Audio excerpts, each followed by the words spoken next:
the first time he's actually fielding something other than Persia, Celts, or Greeks. Smeagol sticking with Romans. So here we are. Treasure Island. The first match point game in the series. So we're through to game number 3. Eka up 2-0 so far in this best of 5.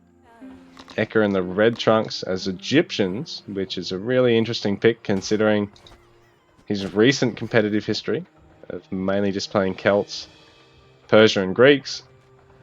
While Smeagol, opponent to the top side, our Romans player, playing Romans for the 3rd time this series. Maybe 3rd time's the charm, as they say. You might not understand that expression if you're a non-native English speaker, but, you know, it's just one of those funny things we say.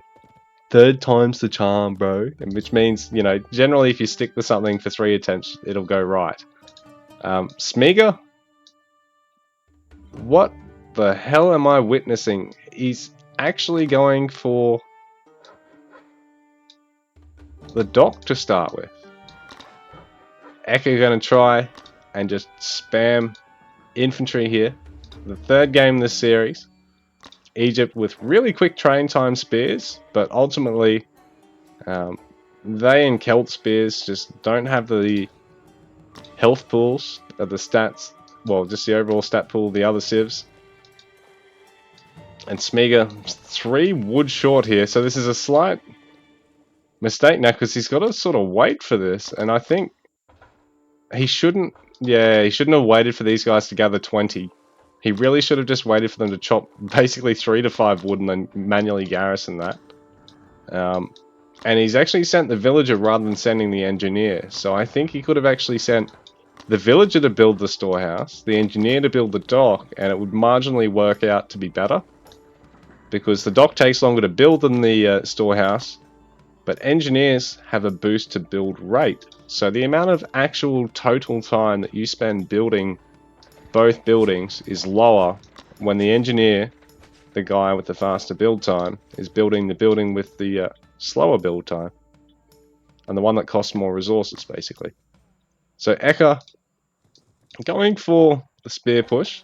Waiting for 3 spears is Egypt. They don't quite have the health pool of the other civs. The only one that they've got more health than is Celt spears, who have 1 more damage than these guys. These guys, along with Persian Sparabara, are the only age 1 units that only deal 10 damage. The rest all deal 11. Celt spears used to deal 12, but for whatever reason, we are anti-Celt. Nah, they're a pretty strong civ. So Smeagol already forced onto the berries here. He hasn't taken hunting dogs, which is probably ideal because it means he can spend on pickers' gloves and fishing boats before aging.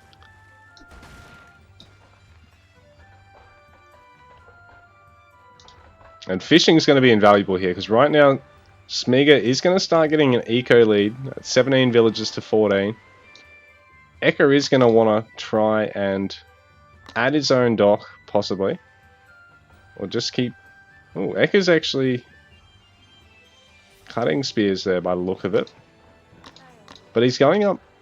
Ah, that's the storehouse. I thought that was a house, because that's actually a bigger gap than he needs there.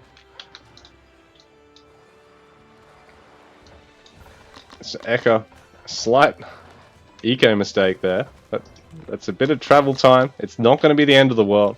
It's not like he hasn't got a storehouse at all. Smeagol probably just needs to... Yeah, that's a good idea. Just repair and attack. Because the spears, they can't get to the boats. So as long as you focus down the low one, which Smeagol's going to do, it's going to force Eka to have to back off here. This is costing Smeagol this gather time, but he picks off the spear. He's able to just keep fishing. Nothing's too threatened, it's not too close to the water there. So 22 to 19 is the eco count. 4 fishing boats for Smeagol. He's got the age up, and he's got the barracks. I like this. If he can defend this, this is going to go well for him. He's got enough boats if he all he's got to do is, just make sure he keeps repairing through this. Doesn't lose any of his boats. And Ekka's going to have to commit to the water anyway here. Oh, Smeagol just needs to be careful to save these boats. So that's good timing. He can actually repair these.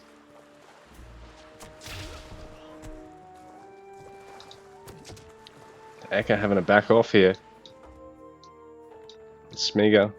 No stone gathering. It's shifting to gold gathering. So if Ekka has scouted this with his scout in the meanwhile, he's going to be aware something's up. Like this push, this Praetorium just about to finish. A lot of legionaries being trained up. So Ekka scouting it, but the town centers are distant. Ekka doesn't have a water eco. So it'll be a little bit of a time before Ekka can really start outproducing Smeagol again, because the initial spear commitment has been thinned down to 5-6 spears. Legionary is going to be able to clean that up pretty quickly. Like right now, Smeagol's got the better force. He isn't actually training anything at the moment. He needs to get on that production. There we go. So it's restarting now. Well, Ekka getting conditioning. He's going to want to add a second barracks or even add a stables just to counter the Decurions. Because right now Smeagol triple production. 27 villas. He's still got a villager lead because he hasn't lost any fishing boats.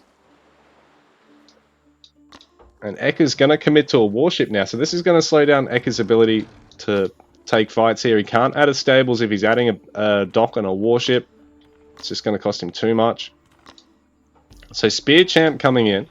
Ekka committing to just barracks. He's not going for any stables.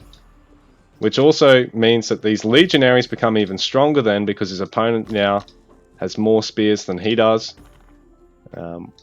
So having a really tanky anti-infantry is solid. Smeagol needs to go in with everything at once here though if he wants this to work out as well as it could. Because Ekka will ultimately be trying to go for the trireme push and cut down this water advantage that Smeagol has.